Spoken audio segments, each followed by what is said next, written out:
એક જ મારી ભલામણ હોય, માને ને બાપને બાપુ જાવજો. જિંદગીમાં તમારે મોજે મોજ ન થાય તો મને કહેજો. માન બાપ જેવું બાપુ આ દુનિયામાં કઈ છે જ નહીં.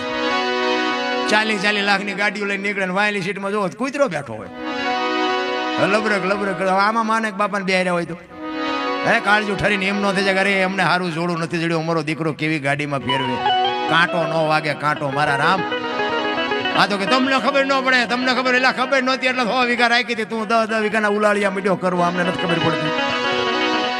અહીં મેં જલસો કર્યો તો બેટા તું કારખાન નો સડી ગયો, પણ કોઈ હિસાબ જ નથી. ભલામણ આપણા આ ભણતર વધ્યું ને પછી જ આ ગઢાના આશ્રમ બનાવવા પડ્યા.